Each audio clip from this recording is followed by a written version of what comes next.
And we're here. Let's go ahead and I don't usually push these buttons. Which one is the right one? I think You usually just push Charles's buttons. Yes, right? Don't push the wed button. All right, here we go.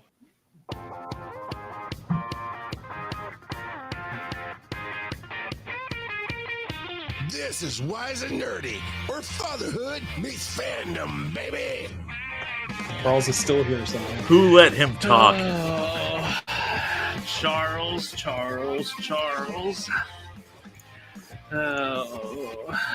Why? You're not here tonight. Why are you messing with us? Gosh.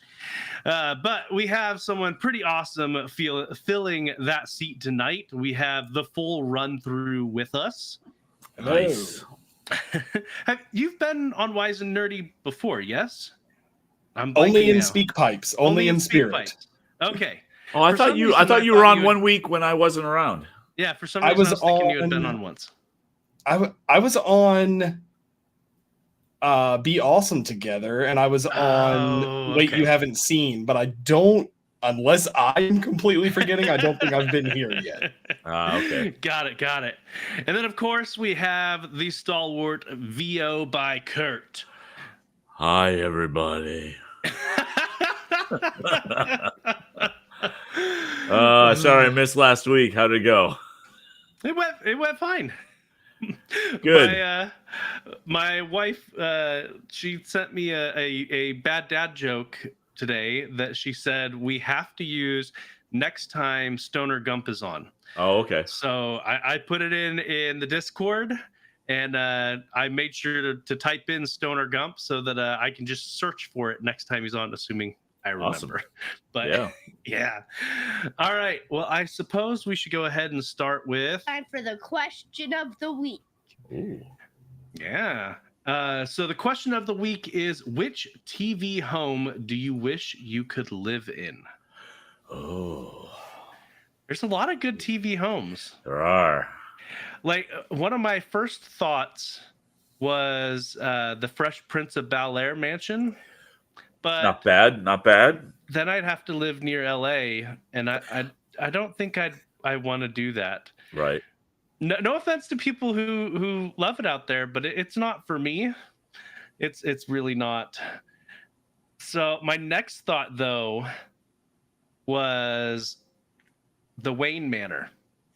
Yeah. Okay. Yeah. Cartoon version or modern version, live action version. It specifically said the question was specifically for TV home, so I guess we'll have to go with the cartoon version. So I guess it really boils down to which cartoon version. Let's go with the Batman Beyond Wayne Manor. So dystopian, though, because you got to live in that time period too. That's true. Okay, well then maybe not. Well, I mean, not to influence cool. you or anything, but the Batman 66 Wayne Manor, the live action one, they had the bat poles, man, to get into the cave. Yeah, that's true. So, what are you guys thinking? Boy, that's a tough one. Well, I think you ruined mine by specifying it had to be TV and not movie. What if it's a made-for-TV movie? Branch out. What movie? Go for it. So there's a movie that was on Disney Channel back in, let me see what year it was released. Oh, 1999. What? What do you think? It's Smart House? Smart House. That is what you're thinking? Absolutely Smart House.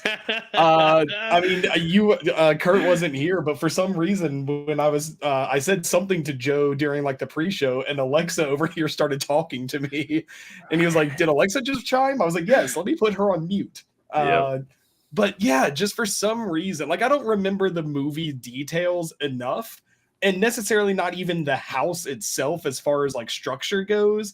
But just the idea of being able to just say into the void, I would like XYZ to happen, and it just all cascade and start happening.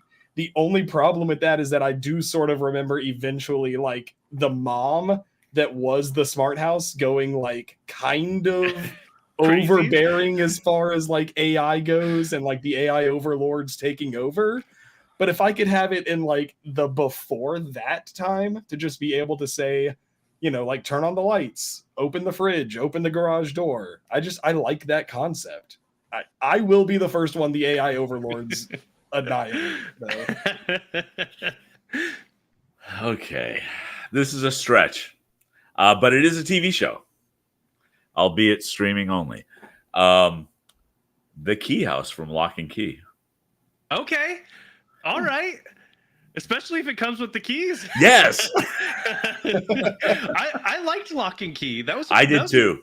It was darker than I was initially expecting just based on the promo images. I hadn't seen any trailers. Did you read any of the comics? No. Oh, okay. I went in completely blind other than seeing some of the promo images. So if you like the show, read the comics. Okay. Because the tone is pretty similar. And you know that whole thing was written by Joe Hill. Oh, really? Okay. Yeah, and Joe Hill is Stephen King's kid. So he's got that vibe, that like creepy, just kind of dark vibe to him. And I thought the Key House was pretty brilliant, actually. Yeah. So yeah. Although I guess we wouldn't be able to use the keys. We're too old. Oh, that's true. But we could rent them out. You gotta make money off it. No, that's true. Actually, as an adult, they forgot about the keys and what they did, right? Yeah. So there wouldn't even be the ability to rent them out unless there was that episode where they unlocked. There a key? Yeah, there was a key that let them keep the knowledge or something. Yeah. Boy, you'd have to set that up ahead of time. But so when Tyler was talking, I thought of something else. Does the Enterprise count as a house? Oh, okay. I think Voyager would count as a house because they were stuck there. Well, they did have families on the Enterprise. Yeah, and I mean having access to the holodeck or the food generation. The holodeck alone makes it worthwhile, right? Right? So, oh yeah, that would be pretty sweet. Oh no, it wasn't on. It was only cartoon TV. But I was gonna say the X Mansion from X-Men. Oh yeah, yeah. There you go. Yeah, because the Danger Room is basically a holodeck. Yeah, that's true. And you got access to a jet. And I mean, those grounds are huge, and there's plenty of, even if you're not in training, they've got so many amenities there.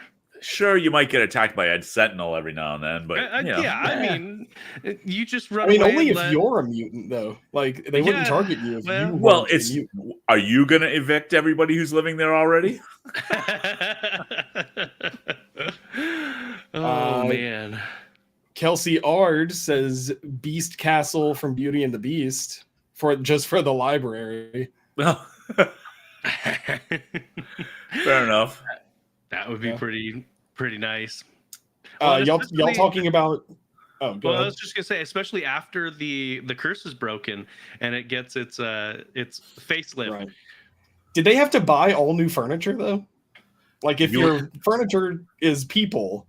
Right. And then the people turn into people. How furnished is the building? And so not just furniture, dishes and silverware too. I mean, it's everything. Well, and it makes you wonder. You go down a dark path. There was that room full of broken furniture. Yep. Yeah. I see dead people. But there was furniture in like all the books in the library weren't alive. Well, so and I don't think when they were sitting at the dining table, I don't think the chairs or the table moved and stuff. So there was certain aspects of it that wasn't.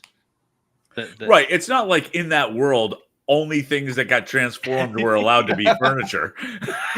Right. No. Well, and even if you consider the world just being the mansion itself. It didn't seem like every single piece of furniture in the mansion was alive. Right. So, but the other thing I thought of when y'all were talking about the key house and everything like that got me thinking of the mansion in Umbrella Academy. Oh yeah, that's a good one too. That was a nice house, and not really all that creepy.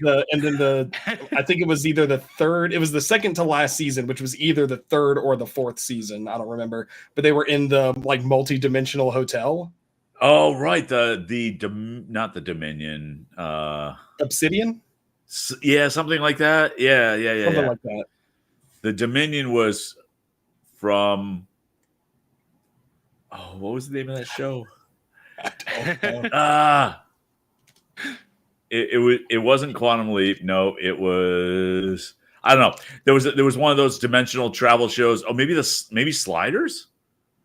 Slider. Maybe. But there was a hotel called the Dominion that seemed to be a constant in every universe, and they ended up just staying there each time. Yeah, it could have been Sliders. Sliders was a good series. I love that show. I was talking Sliders with my father-in-law not that long ago about a couple of the episodes, but that needs a reboot. Yeah. So, anyway, let's go ahead and roll that dice. Gotta love. Did you say we had a speak pipe for this week, or were those all for future questions? For future stuff, we've got one speak pipe that we'll do during the commercial break. All right. Okay. How do I? All right.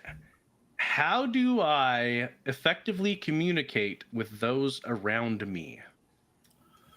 I'm out. Bye, y'all. Good night, everybody. Well, I mean, so communication is so crucial to every aspect of our life. And so being able to effectively communicate and learning how to effectively communicate can reap huge benefits. And so I figured we should talk about how to effectively communicate. And as men, I would like to say especially that we are not mind readers. So don't expect us to read your mind, please. Well, I don't know. Kurt's over here living in the X mansion. He might be a mind reader. But no, there are many differences between the male and the female brain. And so we are only going to get one side of that today, but even just among men, false communication happens regularly. And so making yourself clear, but I think also trying to envision different ways that what you said could be taken is also a good skill to have, not only to help communicate in the moment, but also in the future, being able to envision how other people might misconstrue what you're saying can help you more effectively communicate down the line. At least that's how I've seen in my own personal life. What are you guys thinking? Yeah, go ahead, Tyler. No. So this is kind of what we talked about on the episode of Be Awesome Together that I was on, which was about like partnerships, whether that be relational, romantic, family, or like business partner style, and being able to work well with other people. And it kind of goes back to that same thing of just always making sure there's an open line of dialogue that goes both ways. You can't just force your voice onto someone else, but you also can't take the burden of everyone else's information being dumped on you. And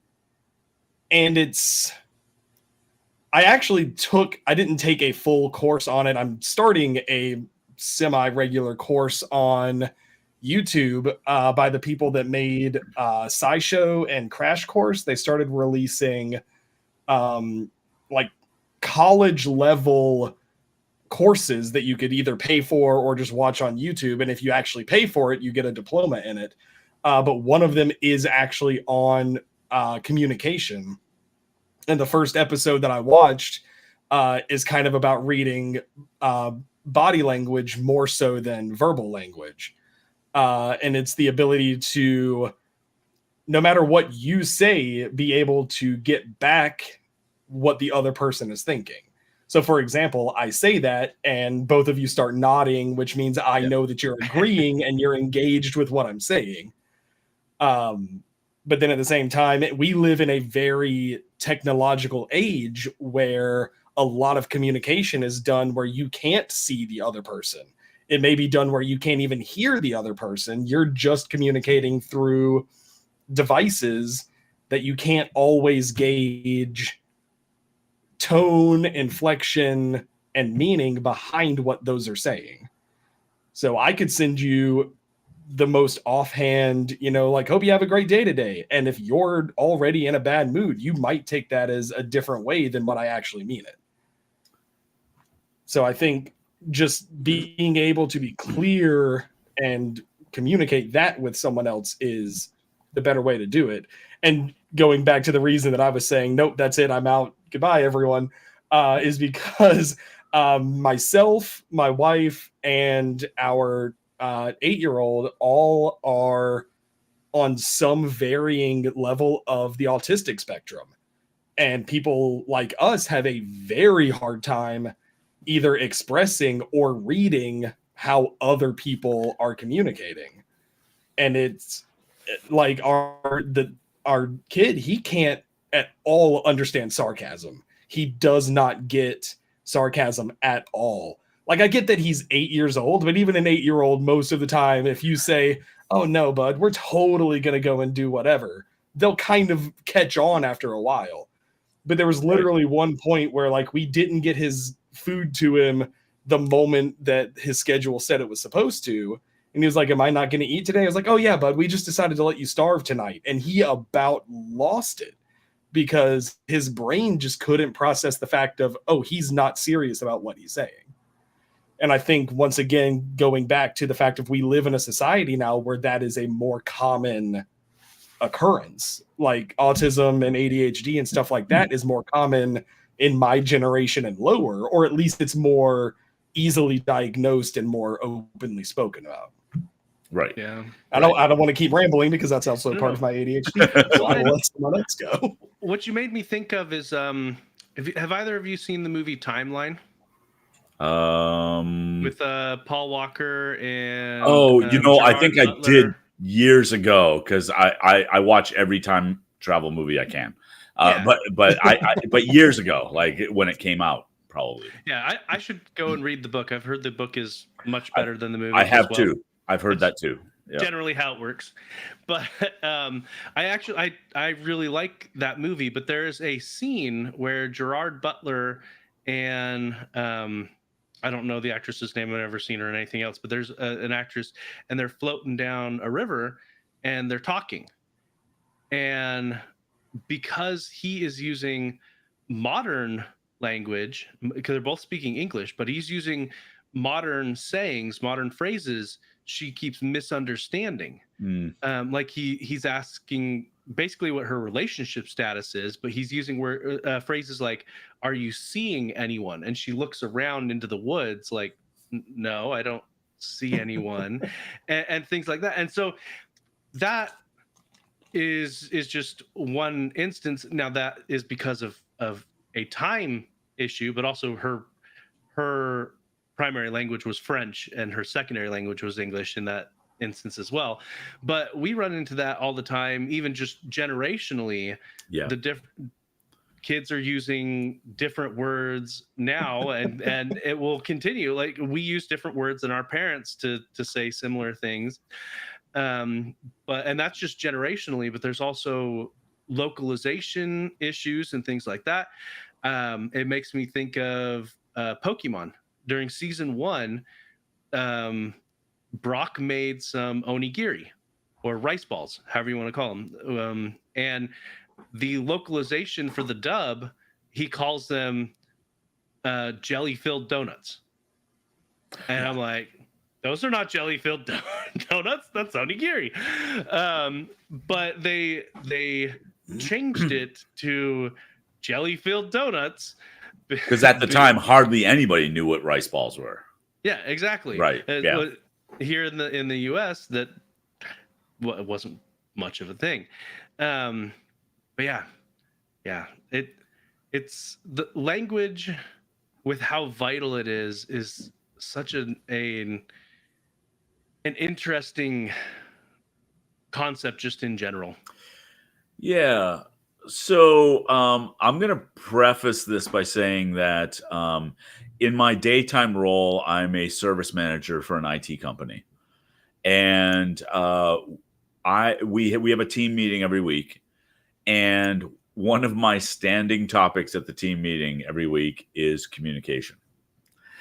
So I have thoughts, and a lot of those thoughts are surrounding things that you guys have already said, but the aspect of things that I push for from my techs is to, when you're communicating with somebody, communicate in the manner that they wish to be communicated with. That's a big one. So, and that could be anything from they prefer a phone call over email, or they prefer email over a phone call. They prefer a Zoom or an actually on-site, in-person type of communication. And Tyler, to your point, this is the first time we've been on video together, right? Correct. And so if you send me an email just after tonight, I will read that in a different manner than I would have otherwise, just by having this exposure to you. Right, because otherwise I'm just this amorphous being that you've heard of and may have known existed, but now you know my tone and my inflections and all of that kind of stuff. Right. And even the subtle, and this is something that some people don't pick up on as much, and I just happen to.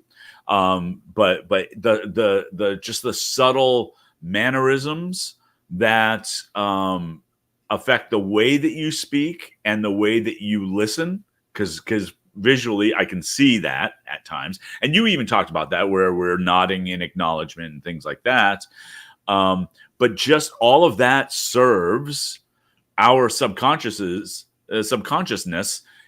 in the way that we receive information from each other and give information to each other.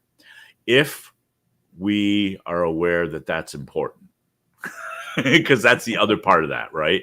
It is like when I send Charles or Joe an email or a text or something, I use specific words, and not that I spend 10 minutes thinking about how to compose it, but just from our experience together, I use specific words and phrases and inflections, even in text, because I am 90% sure I know how they're going to receive it. And so how do we get to that point? And because this is something, again, I talk with my techs all the time, and we get to that point. And this is going to sound a little weird, but it's real. We get to that point through empathy, and so it really it comes back to that whole kind of golden rule type thing, right? If you do unto others as you want them to do unto you, right, or as you would have them do unto you, that goes across everything. And communication is one of those things. Communicate with them the way that you would like to be communicated with. And that's deeper than words. That's if you wish to communicate with somebody in a manner that makes them feel understood and heard and all of that, if you want to feel that way, then you have to give that as well. And because communication is never a one-way thing. communication is always two ways. And as somebody like I perform on stage with my singing groups, and we always talk about when you're on stage, you're performing, but performing's part of it. The other part is you're performing for an audience, and you're seeking to elicit a response from that audience. And if you're conscious of it during your performance, you can seek to not just at the end of the song get applause, but get reactions based on what you do during the song, and then you react back. It's a two-way communication for really effective performers. And so communication is a dear to my heart aspect of things, because it's so important in all aspects of life, business, pleasure, everything. And I think, frankly, that's part of the reason we do these podcast type things, is because we really want to communicate with people. It's true. So. Random Kid has a question for us. He says, do you think Professor X ever has issues with communication? Yeah, I think he overthinks. So I don't think he has issues receiving communication, but I also don't think he doesn't just willy-nilly go into people's minds either.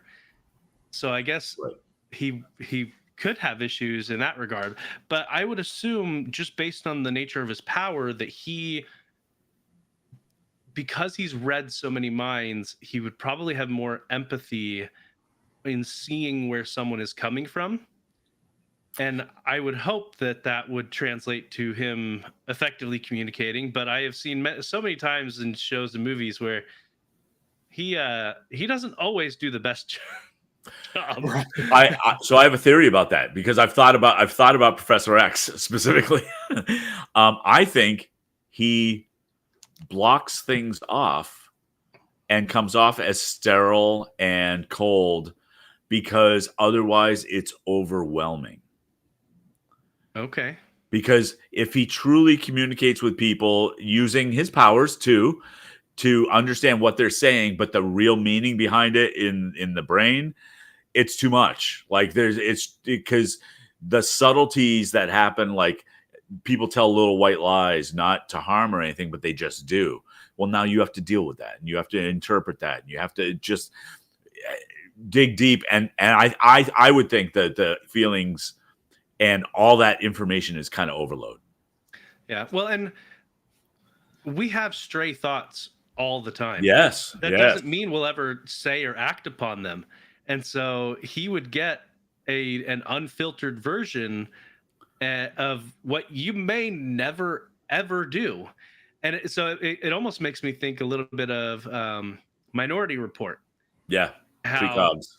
Yeah. The precogs, they may never do that, but there's the chance, because the precog saw it, that they would commit a crime. But yeah.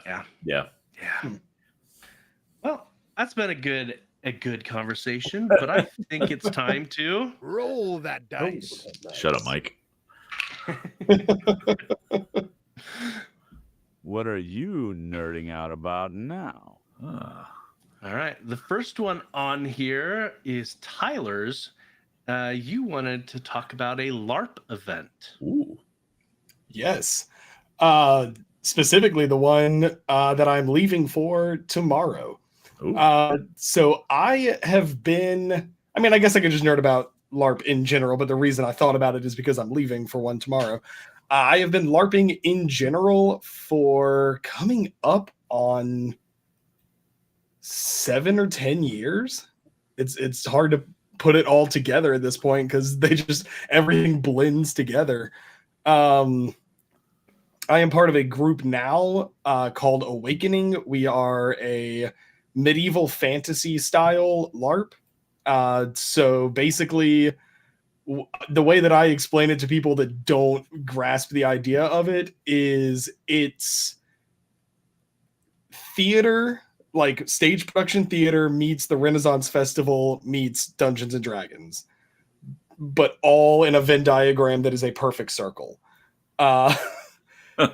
Because we dress in weird costumes, we have fake swords, we have makeup and everything that we put together, and we just tell stories, but we're also interacting with those stories. So like for D&D, I'm your dungeon master. I sit here and say, you're sitting in a tavern and a bunch of goblins barge in the door. What do you do? Well, at a LARP event, you are sitting in a tavern and a bunch of people dressed as goblins run through the door, and you better figure out in about 3 seconds what you're going to do. Do you continue eating your food? Do you get up and stab them? Do you throw a magic spell? Do you put a circle around yourself so that you're safe but no one else is? What do you do? You buy another keg. Yeah, pretty much. Yeah, you try to persuade the goblins with money is the main answer for a lot of people. But yeah, so I mean, it may not show up well video wise, and it definitely won't show up well podcast wise because the people can't see it. Let me You try got to some find pictures or a video? It's a photo on my phone. That's yeah, you can't see it very well. Let me turn the brightness down. Is it related to SCA at all? There are people I know that do SCA. Yeah. There you go. Oh, okay. Okay. So that is the character that I play. His name is Vampire. Yes. And this character has been a vampire coming up on 3 years. So the does game the story itself has continue been each year, played then? for 5 years. Okay. Say that again. So the story continues. The story continues. It is a continuous story from event to event. And what I was saying, this is so far has been a 5 or 6 year game so far.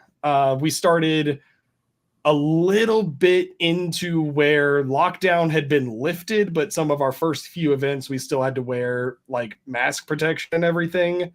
So yeah, right around late 2000, early 2021. So 4 to 5 years. And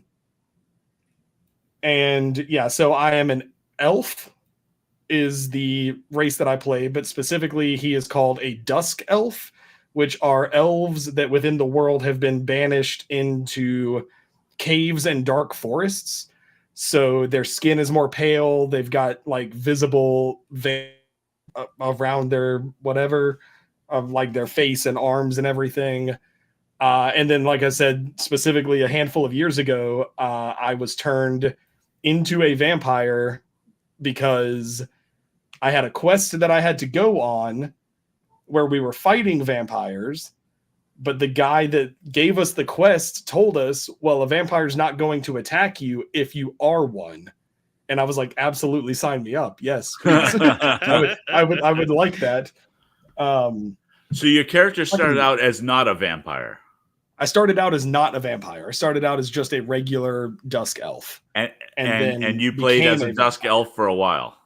For about a year and a half, 2 years. Okay, so I dig that hard because that's a major life change.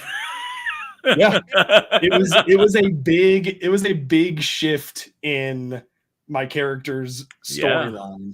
But really an evolution, right? An evolution because you hadn't intended for that to happen. Right. Yeah. Well, yes and no, but I willingly accepted it happening, but I didn't go into that thing. No, that's what I'm saying. When you started that character, you're not going, someday I'm going to be a vampire. Right. Exactly. Right. Yeah. But then also like magic cards, like these are items that I have in the game. I just carry these around on me. But then I have an actual, like this is a piece of jewelry that has a bunch of like spell protection and stuff in it, but that relates to an actual.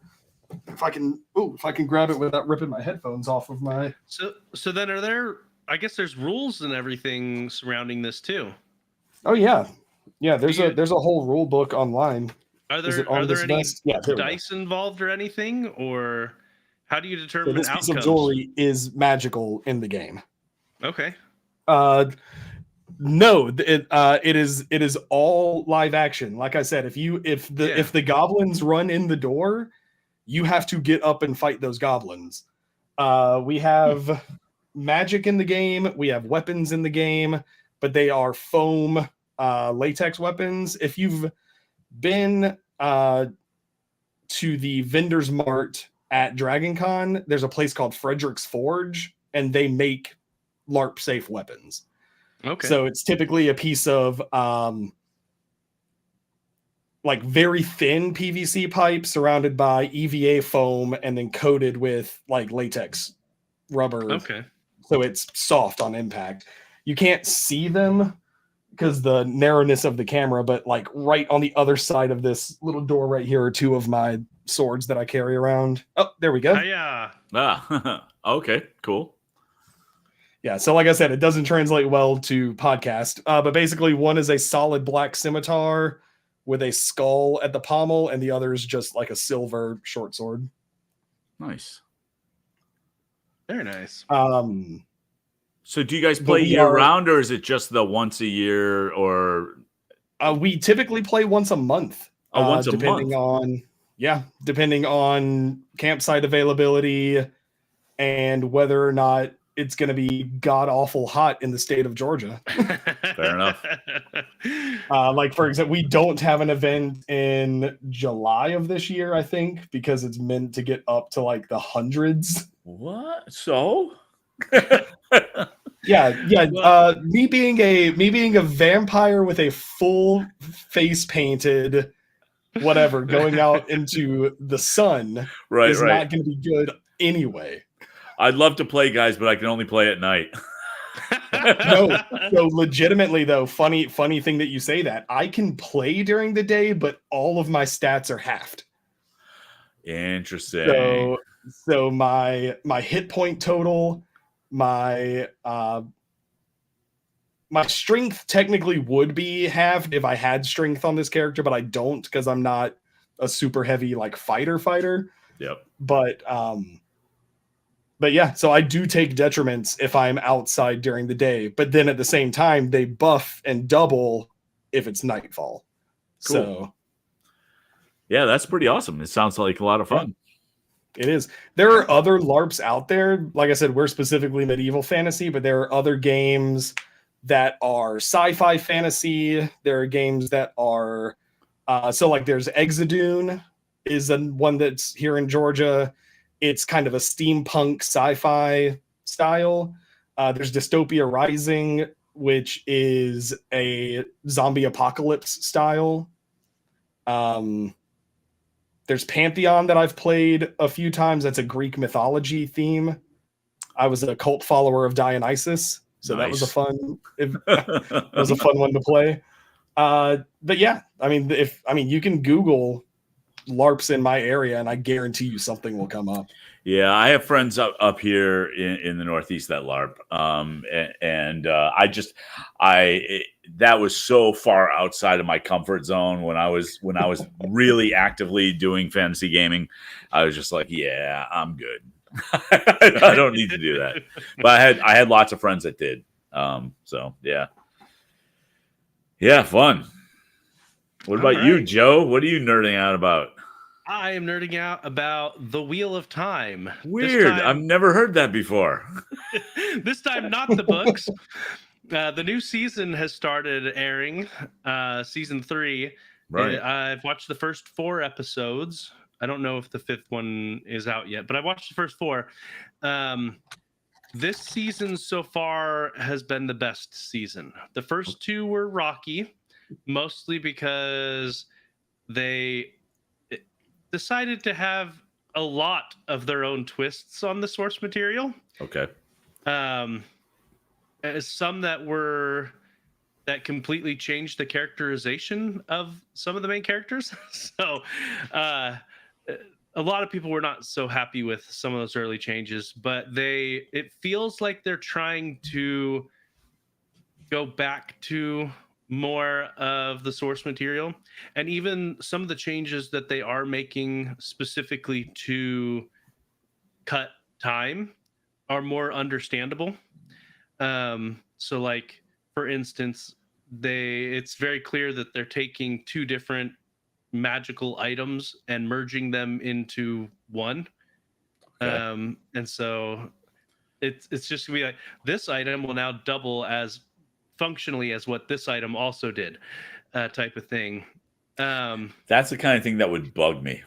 It I would rather one of the items not even be there than merge them like that. And again, I don't even know because I'm not familiar with the source material that much. But that kind of adaptation kind of drives me a little crazy.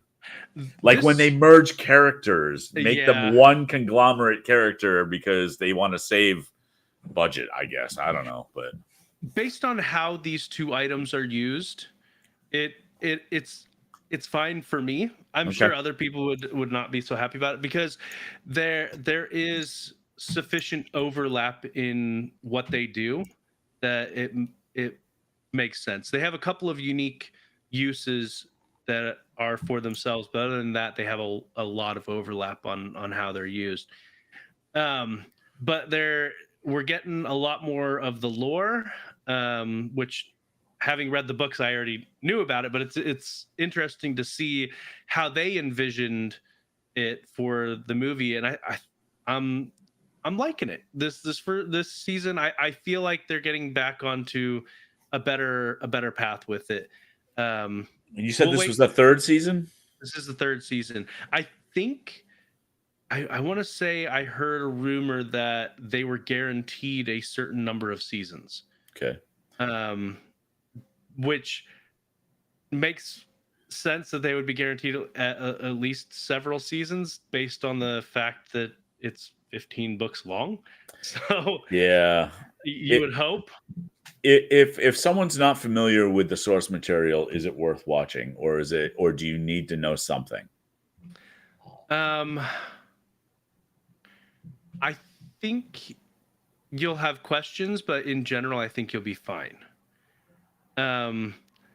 They are starting to elaborate more in this season. So in the world of Wheel of Time, there's magic power that men and women can use different parts of that magic power, and how their relationship with it is slightly different, especially for the men because the male half of the power is tainted. If continued use will drive you crazy. But the way it's described is they're weaving different parts of this power. So like fire, water, air, spirit, the different aspects of it to form a cohesive whole to make it do what they want it to do. And in the first couple of seasons, like every time it shows them using the weaving the power, it was very white and not very colorful and things like that. Whereas in the books, all the different powers have different sources, have different colors associated with them. And they're doing a lot better this season of visually representing that on the screen. But yeah, it is definitely not for the faint of heart. The fight scenes can get very brutal. And then if I remember correctly, in season 1, there's also some bathing scenes. So it's definitely not for a younger audience at all. Okay. So yeah, but in general, this season I am liking a lot more than season 1 and 2. So I'm trying to think of the other. I think it's the Discworld things that I usually conflate this with because I haven't read those either.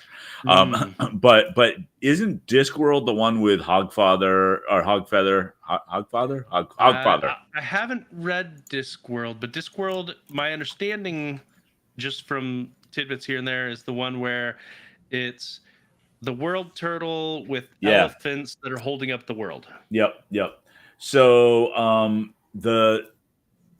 that one, there are these groups of stories that aren't necessarily related to each other. It's more of a universe type thing.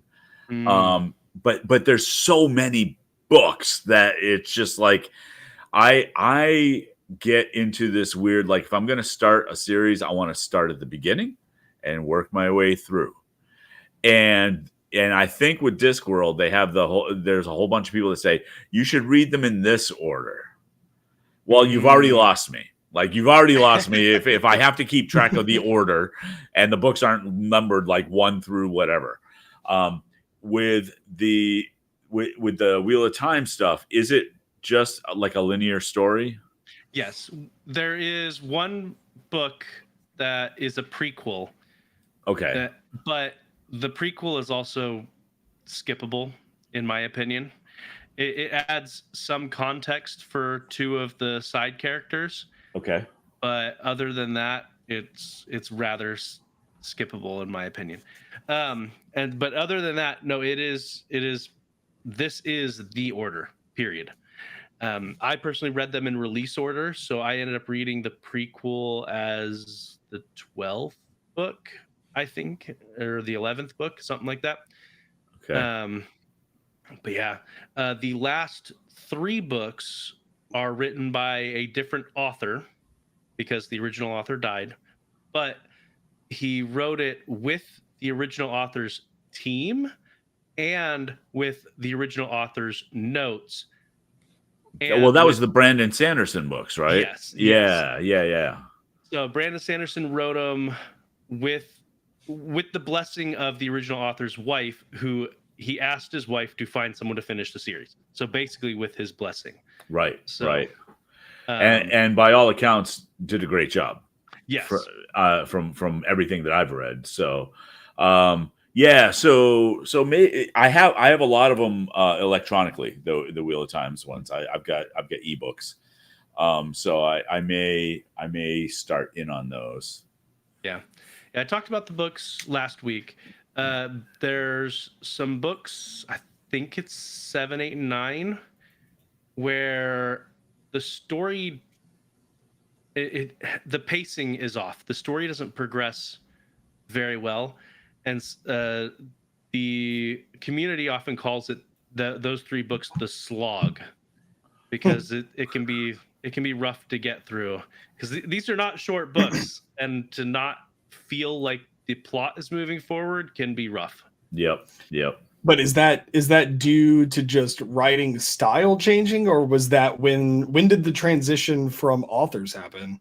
Was that deep in the series, or was that way at the end? So it's 15 books long. It was the last 3 books that were written by a different author. Okay, so like right there, that chunk in the middle for some reason just feels weird. Yeah. With a long series like that, that's kind of understandable. Yeah. I'm just trying to get in the head of, like, was it the author just making that choice, or was it like, did he have health issues? Is that why he died? And maybe there were like complications during writing it, or was it just his? That would have been years before he passed away. Right, but I didn't know if he like had a like illness that then started declining him.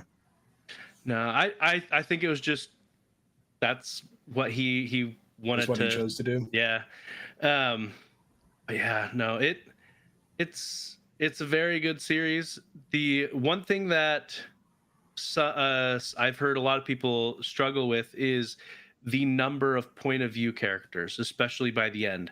At the beginning, there's relatively few, but by the end, there's probably, it goes into the final book, probably jumps to 15 different point of views. So depending on how it's handled, it may not be a big deal. It's handled pretty well, though. I did mention last week there is one chapter where it goes through every single point of view, and I listened to the audiobook, and that one chapter is a 9-hour chapter. That one chapter. Wow. Wow. Okay. I've listened to full audiobooks shorter than 9 hours. Yeah, no Yeah. kidding. Yeah. Yeah. So that one chapter, and it jumps between characters a ton, and some of it's like, this is 10 seconds of one character. Like, so in the book, it must have only been a couple of sentences, and then it's jumping to a different character, and because it's in, I mean, not a huge spoiler alert, but it's in the middle of the culmination battle. So it's jumping between what's happening to all the different characters during that time frame.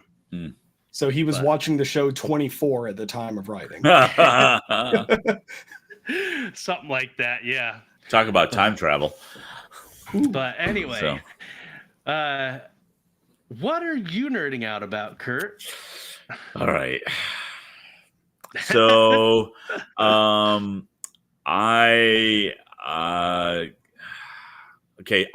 talked about Pokemon TCG Pocket, right? The mobile version of the Pokemon game, and which is fantastic, honestly.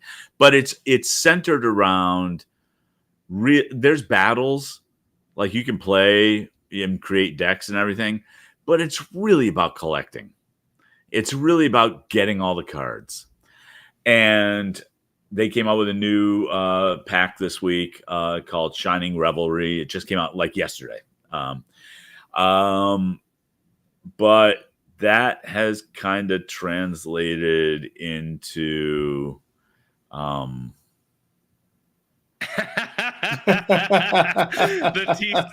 physical cards for the podcast. Yeah.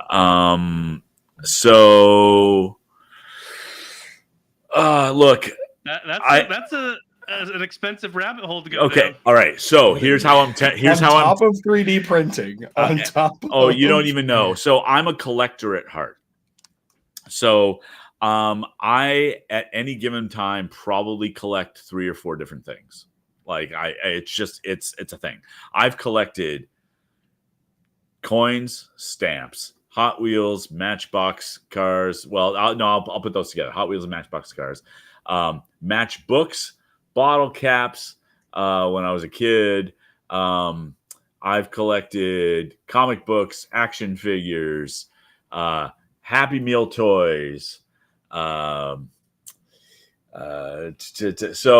currently, I said coins. Yeah. So currently, I'm back into coins.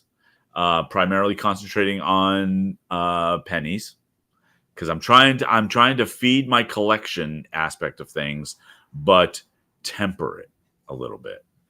I did not, thankfully, get into Funko, because had I been collecting action figures at the time, I would have absolutely pivoted into Funko, and it would have been a problem. Like I don't think it's a problem. No. For me, it would have been. Oh yeah. So my biggest collection that I did for a good 20 years was Pez dispensers. Big into Pez dispensers, to the point where I had gotten everything current for the last decade, and started buying vintage, and spending real money on vintage. So yeah. So I sold most of my Pez dispensers. Sold a bunch of did baseball cards too. I mean, that was the thing. And non-sports cards. Sold a bunch of those to help pay for a down payment. I own 0 Funko. 0 Funko Pops, because one of the other things that I collect right now are, you may have seen them in supermarkets, but Kinder Joy eggs. So they've got chocolate in them. However, there's a toy and the toy thing. And so I collected Kinder Surprise eggs, which were only available in Canada and would come in capsules that look like this. And because these are from Canada, because I made a trip to Canada recently.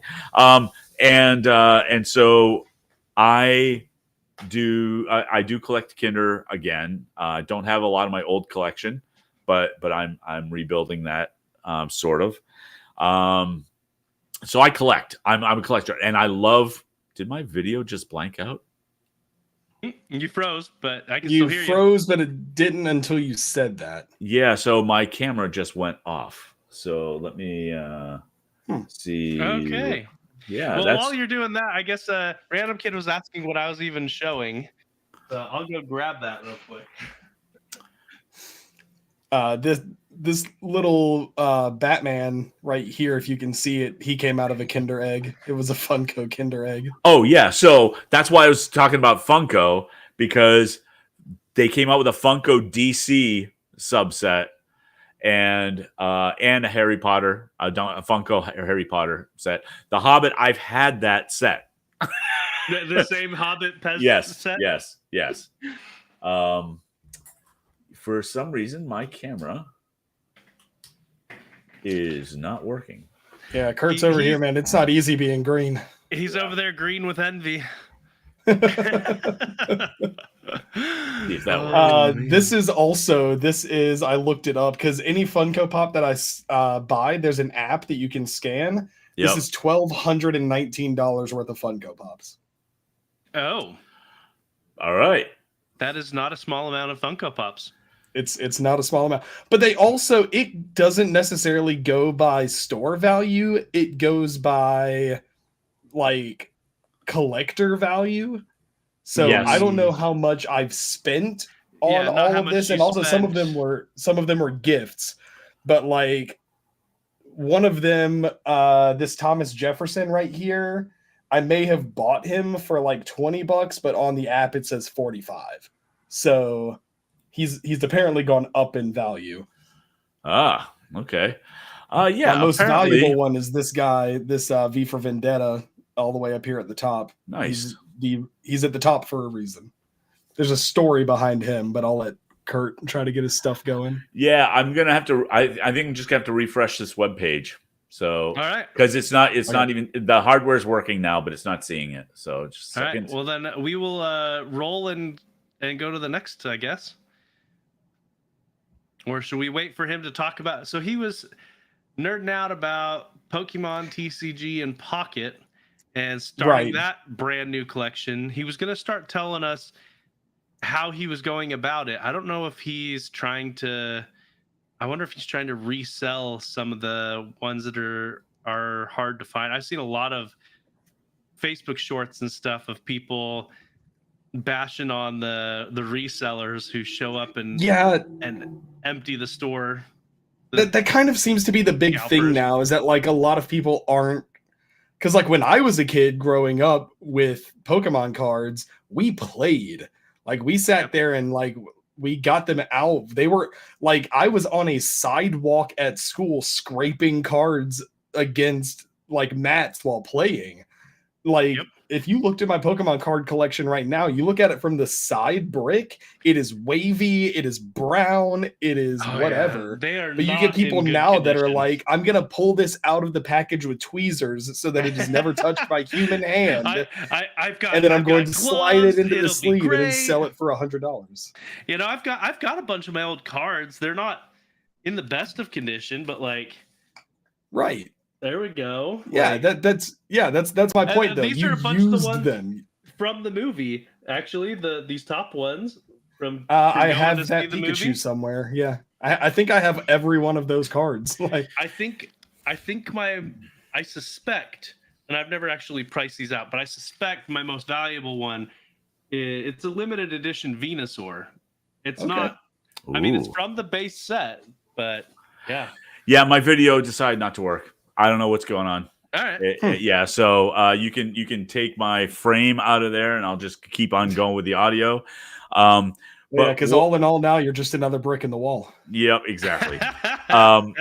What I was going to say is the way that I'm tempering my Pokemon trading card game collecting is I'm going to focus on one character and their evolution. And so that character is, because I didn't want it to be the same as what you see everywhere, Charizard, Pikachu. So I'm concentrating on Vulpix and Ninetales. Okay. All right.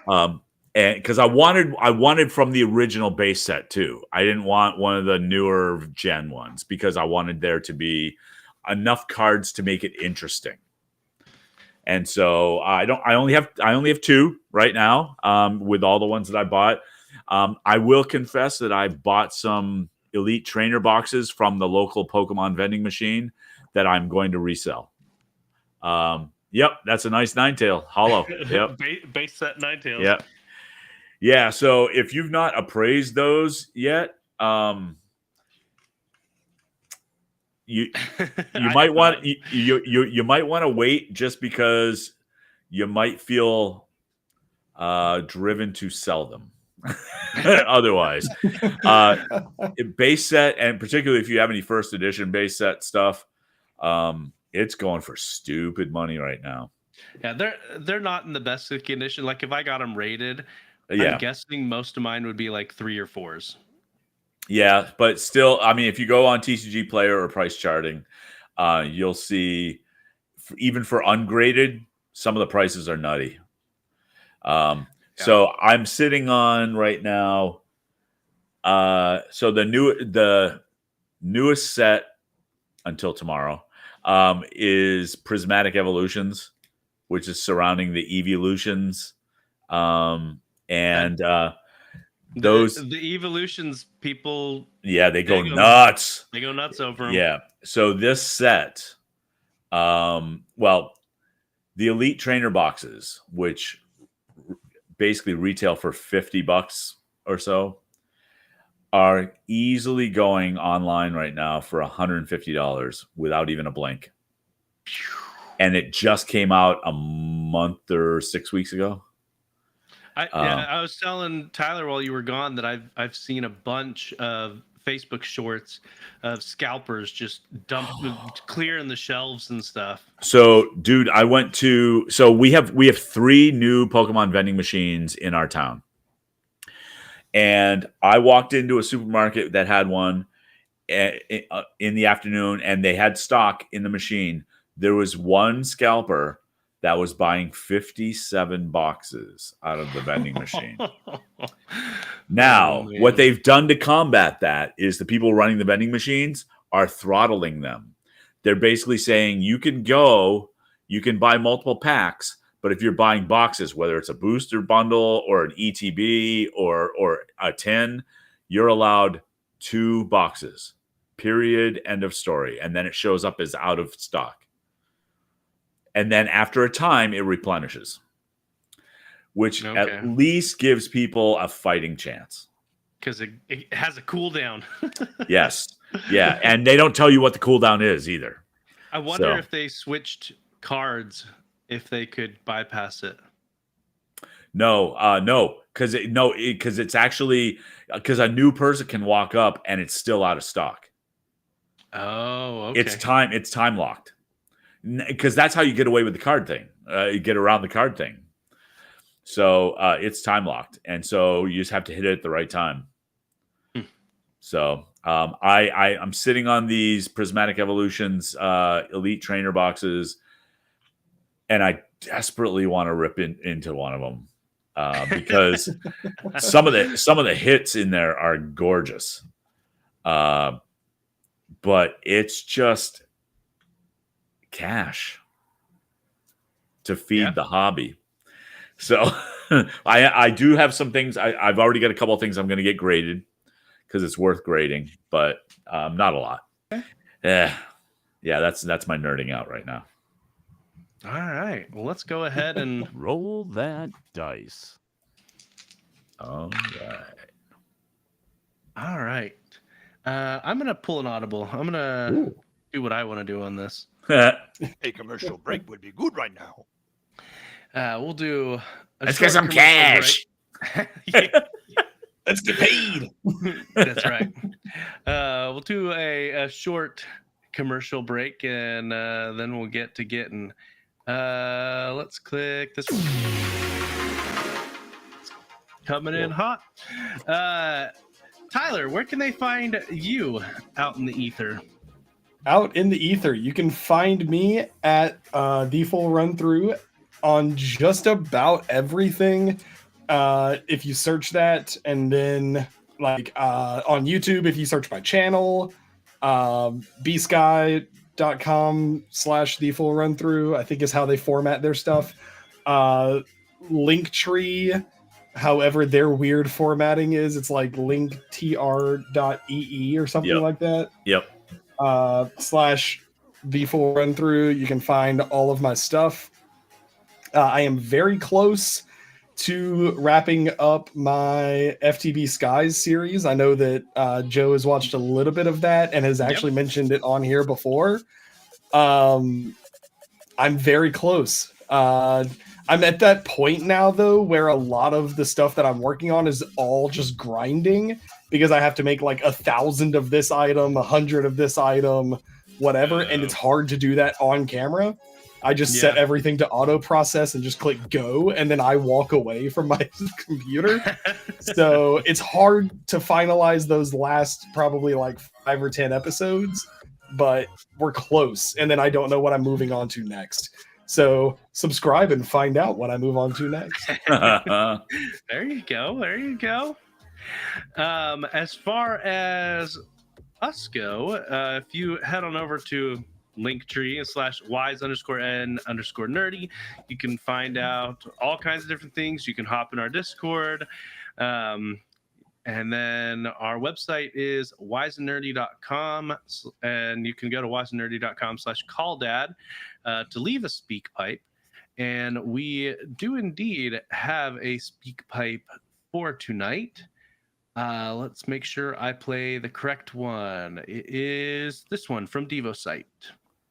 Ooh. So I was thinking about your recent episode about needing a high school or diploma, and I think that people's views definitely have changed quite a bit. My mother didn't even graduate the 8th grade. Her mother would make her stay home and watch her younger siblings, and she couldn't, she finally had to drop out. 10 years later, many years later, when I was 10, she took a brazing course sponsored by a factory opening, and she ranked really high in the course. And when she went to apply for the job, they wouldn't hire her because she didn't have a high school nor GED. So she hounded them, tried many, many times. Finally, they hired her. And like Charles Milkersman, he was the plant boss at the time. He said that she was the best decision he ever made and the worst because he didn't hire her sooner. So, man, GED and a diploma doesn't give you a measure of a person. Hard work and ethic is something you just have to measure of a person. You don't know until you try, hiring that person before you're going to know. Very true. Yeah. Yeah, you missed that conversation last week, Kurt, with Charles and I, where we talked about, is it even necessary to have a high school diploma these days? But yeah, it was a good conversation. I think a high school diploma is more valuable than a college degree at times. Only because I think during the high school years, you really are developing kind of a work ethic end of things. Or can, and I kind of lean into the college degrees are scams end of things. It's not black and white, obviously, but I just see.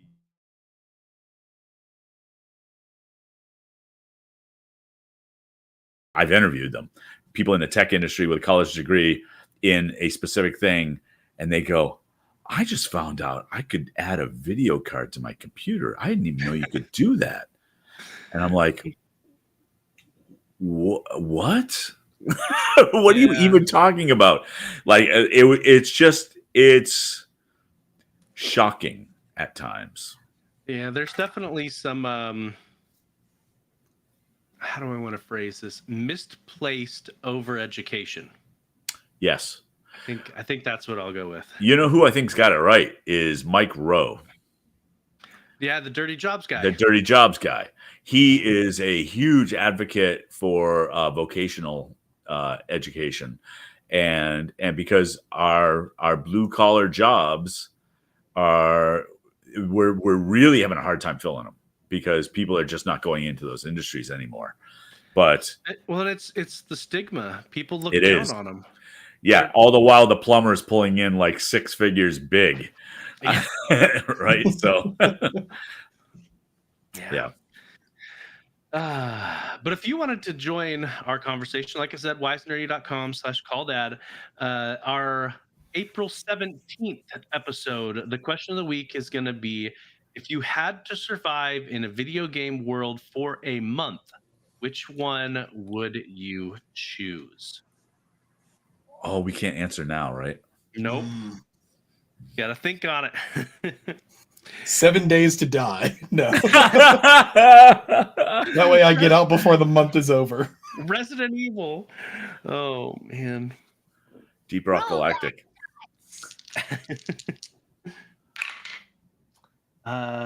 We've done both of those, I'm pretty sure. There we go. Hey, what was it? Not that one. Tell Mojo Jojo a story. All right. This was suggested by Tyler.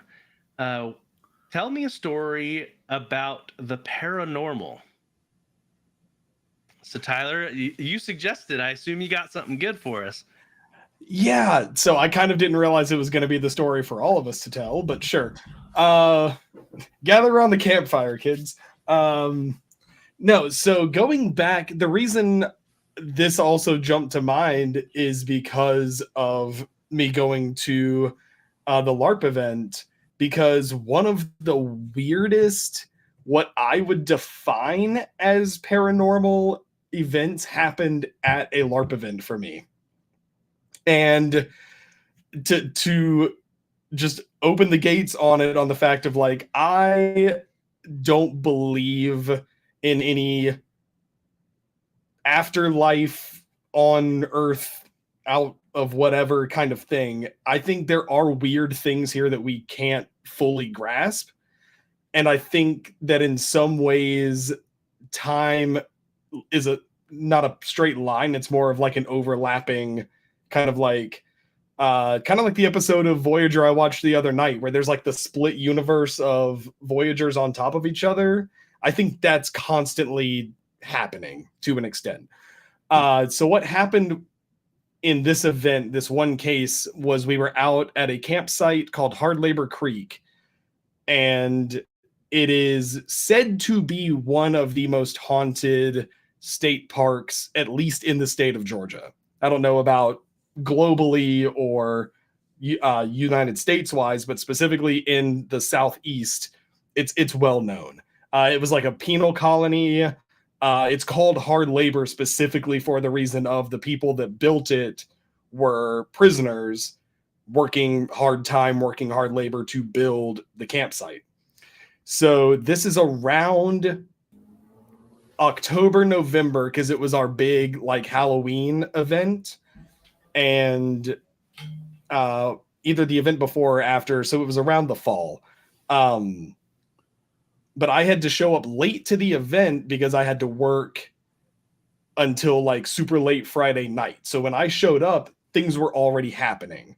People were already in costume. People were already running around. Everything was already happening. I was exhausted because I had just worked like an 8-hour shift at Walmart. So I didn't feel like getting into play at that point. I was just going to wait until the morning.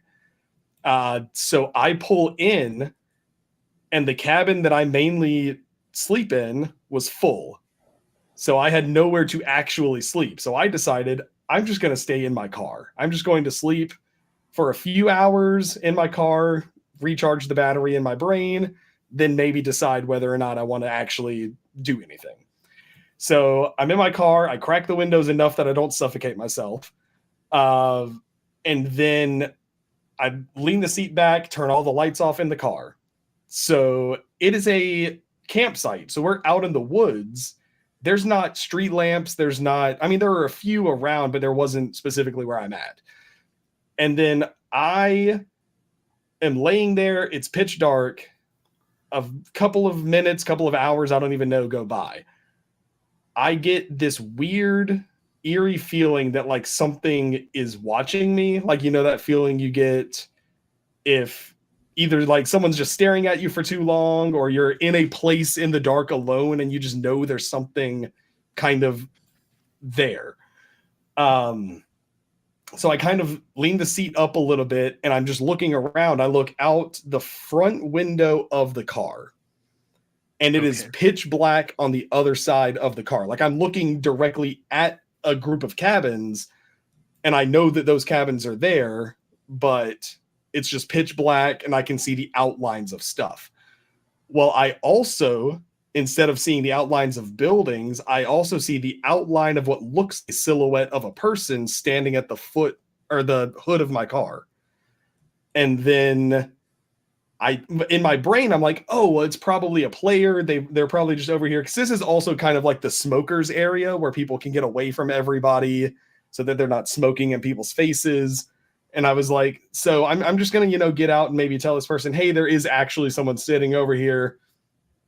I mean, I don't care if you smoke near my car, but just know that I'm in here so you're not freaked out. So I, like any stupid person in a horror movie, go to open the door of my car. The moment the lights come on in my car, that silhouette of a person or creature or whatever darts into the woods at a pace that I could not humanly fathom. Like, just at the sign of light existing in the world, a shadow took off into the woods. Oh, man. And there are several other experiences that other people have had at that campsite, but that is the one that has specifically stood out to me.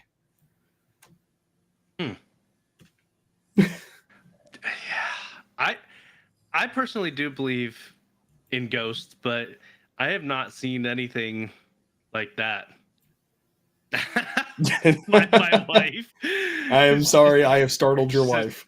Shiver, I'm gonna need to watch a Disney movie before bed so I don't have nightmares. Coco, you want to watch Coco? Oh, yeah. Yeah, my wife does Dark not culture. do good with horror stuff. Right. So, well, you got any comments, Kurt? I got nothing. You got I nothing? like literally. I mean, the only thing even close would have been playing with a Ouija board as a kid, and it really it was nothing. It was literally we're moving the thing with our hands. You're subconsciously answering how you want it to be. Yeah, and honestly, I'm pretty dang skeptical about paranormal stuff in general. So I am too, to be completely honest. Like, I do believe there are ghosts, but in general, my default mode is skepticism. yeah, I generally don't believe in ghosts, but hey, whatever gets you through the night or kills you in your sleep. That's also the thing too, is that I wouldn't necessarily define what I saw as a ghost. Like I said, it may have been just a it creepy could be dude, a creature of some sort. It was Bigfoot, super fast Bigfoot. Yep. Super fast Bigfoot. Yeah. All right. Well, let's go on. That's all I got. Roll the dice of destiny. All right. There we go. Dad jokes are like Mojo Jojo. They're bad. It's Charles' favorite section. He's not even here for it. What a jerk. All right. So this comes to us from Casey J in the Discord. Says 5 ants rented an apartment with another 5 ants. Now they're tenants. Ba-dum-bum. Yeah, I what I found was I don't like it any better than when I read it in the Discord. It was fine, but you know what? I don't even. That doesn't feel like a bad dad joke to me. That feels like a first grader riddle or joke, like a first grader joke. Which again, if you're gonna rate first grader jokes, I mean, my favorite one is the interrupting cow. So my boys like the interrupting cow. It's a classic. Like, I was never so happy than when my son came home from school and told it to me in the right way. It was awesome. I had to teach my kids how to do the knock knock banana joke properly. Oh yeah, it's funny. Little kids, when they first try to learn that, it's hilarious because they have no idea what they're doing. Well, they just did it. They did it once. All they did was knock knock. Who's there? Banana. They're banana who? Orange, you glad I didn't say banana. That's all they did. No, Like, that is not how that goes at all. That joke's supposed to be way more annoying. That's right. We have another one here from Tyler, actually, put in the Discord. Did you Oh God, which one did I put? Because I put a lot of bad ones in there. Did you hear about the dyslexic agnostic who had insomnia? He stayed awake all night wondering if there really was a dog. Yeah. I really wish I could see your face right now, Kurt. Oh, my That's a good video's one. on. My video's on now. Oh, not for us. Not for us. Really? It's showing up on my screen. Can you remove him and re-add him? I could try. Here, let's try. Hide. Hello? Show.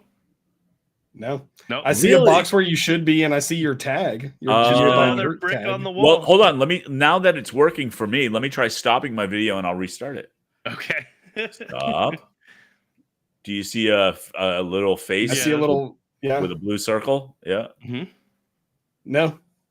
Because I've been seeing that flash in and out for a couple of minutes at one point, and it just never. I don't know. I don't know. I don't know. All right. Well, it is time for Council of Dads. or as Charles redubbed it like a week after I got my kids to record that, Parliament of Papas. And we have a Reddit story actually for the Parliament of Papas. Comes from let's see, OK_science4181. Says, am I the butthole for telling my kid's mom that her husband can't have my kids while she's deployed? So instead of reading this whole thing, for time's sake, him and his ex-wife have 2 kids together. They've been divorced for 3 years. She got remarried. She is also, it doesn't say which branch of the military, but she's getting deployed. They have 50-50 custody. He told her that they're not going to be staying with their stepfather. He's going to have them full time while she's deployed for 6 months. So, question is he the butthole?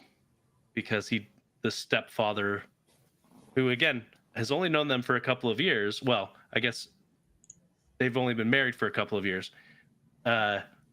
So what do you guys think? Let's weigh in on this. I don't know if this was here the first time you sent it to me, because this was only posted a day ago, but there are a couple of edits, and there's also one thing that I think you omitted when you talked about it.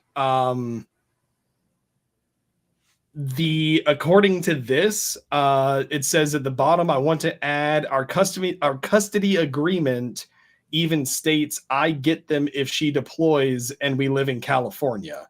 I don't know if that's like the law is different in California, or if maybe like the other mom and stepdad live in a different state, so it's hard to transport back and forth. And then the other edit on here at one point, apparently this person has not told the kids yet that their mom is deploying. He feels that it is not his position to tell the kids, and that the mom should be the one to bring it up to the kids and say that she's leaving. Especially both children are boys.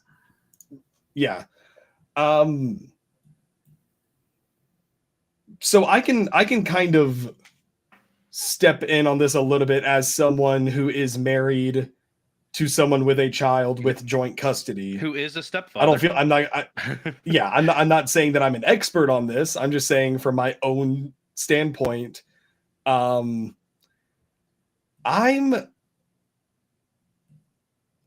torn in a tiny way. I think a lot of it depends on, and I think you brought it up, Joseph, on the fact of like, how long has the stepdad been in the picture?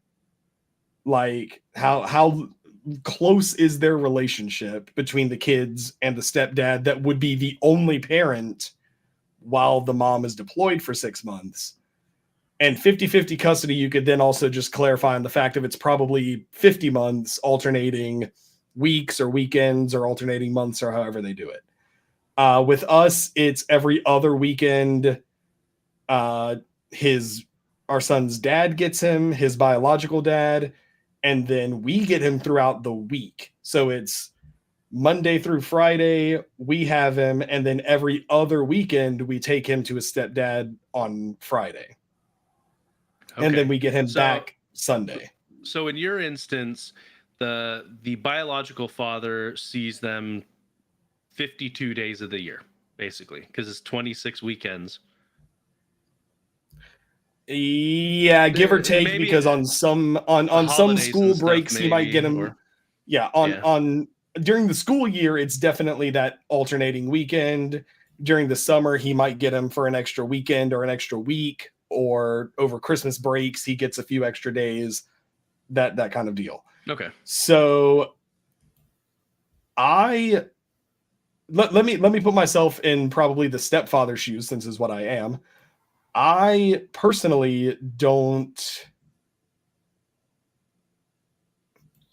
I don't know. It's weird because I'm going to go on record and basically say that I'm not a huge fan of the biological father. I think that's actually been mentioned on the show before. Yeah. On the fact that there are a few things I disagree with on his parenting style. I'm sure there's a few things he disagrees with on mine and my wife's.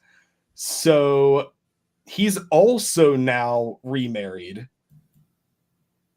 but I personally don't think that the relationship with his new wife is close enough with the child here to leave him with her.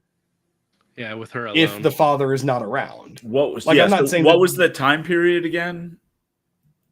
So 6 months for. Oh no, I'm sorry. No. So how long has the stepdad been in the picture? She remarried 2+ years ago, is what it says. They've been divorced for a little over 3 years. And they got 50-50? Yep.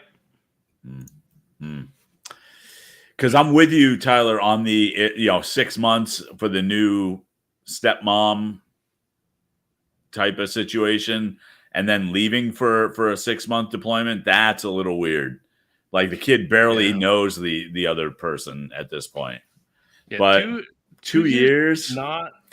I guess it depends on the vibe check with the stepfather, but in general, I don't think he's the butthole in this situation. I think him wanting full custody of the kids while the biological mother is deployed is reasonable. But it's a moot point, isn't it? Because didn't the agreement say that if she gets deployed, he gets full custody until she gets back? Correct. Yes, that is what it says. Then he's not an a-hole. He's just trying to enforce the guidelines. So he, from a legal standpoint, he is 100% in the right.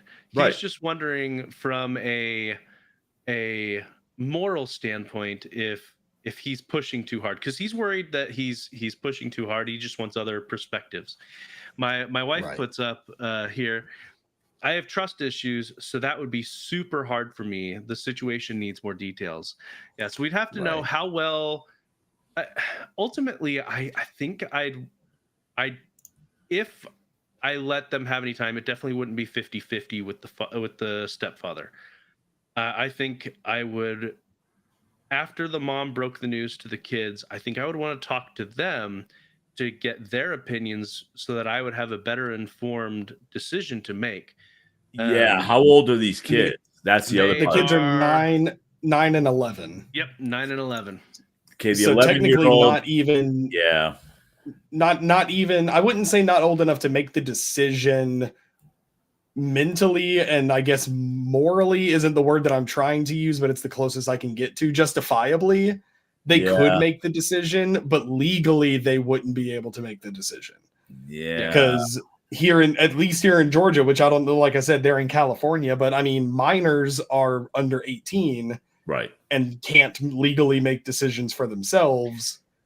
So the child wouldn't necessarily be able to say, oh, well, I just want to go hang out with stepdad for 6 months or for 3 out of the 6 months. But the father could easily say, you're not going. And that is end all be all because I am an adult and Right. can.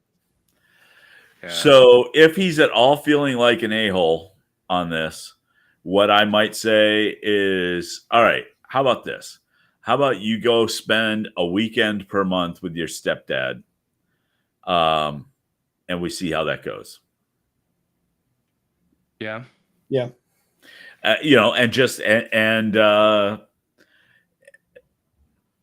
Again, that's more than he's obligated to do. Yeah.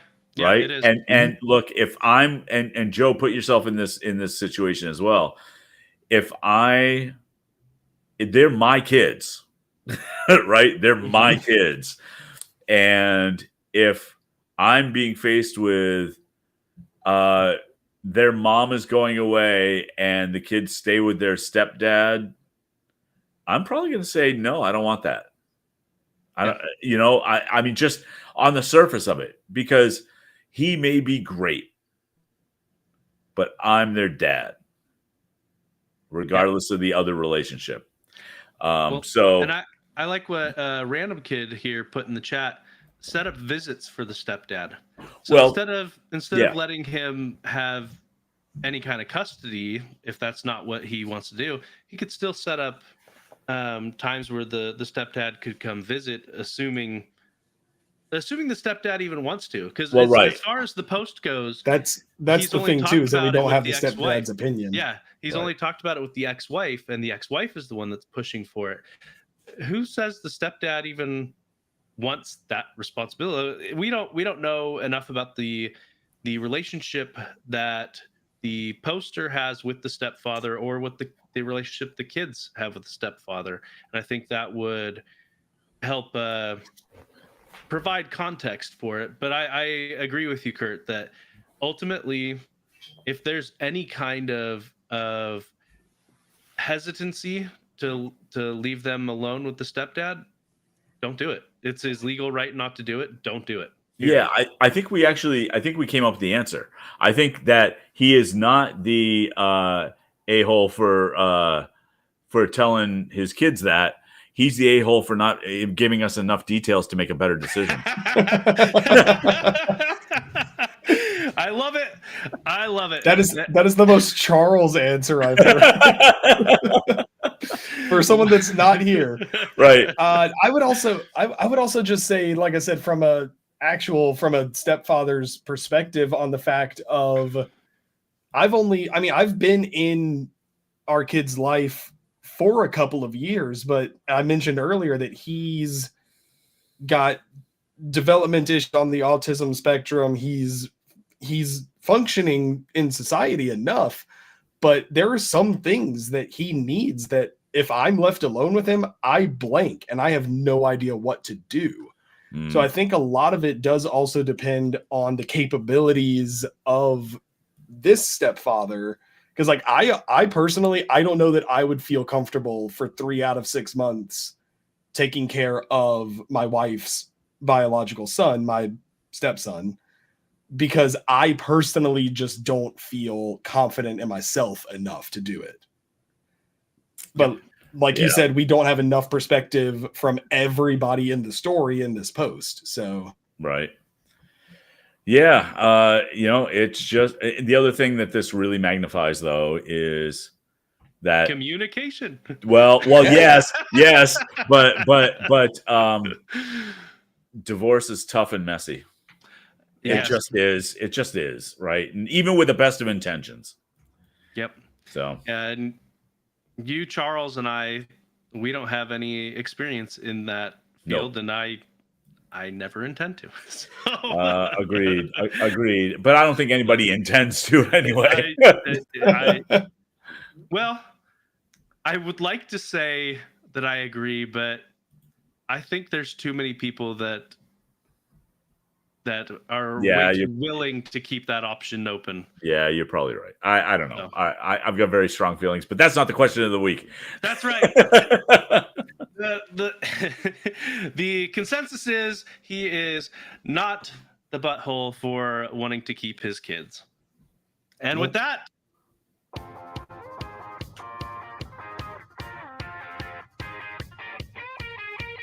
follow these nerdy dads on social media. Charles at Rock God of Podcasting. Joe at Who's that guy? _ard. Check out the website, wisenerdy.com. And as always, they may not be your father, but they'll always be your daddy. Shut up, Mike. And VO by Kurt at VO by Kurt everywhere except for 3D by Kurt. And the full run through on almost anything you can think of. Except Twitter. I'm not on that. Still trying to get my Twitter account back.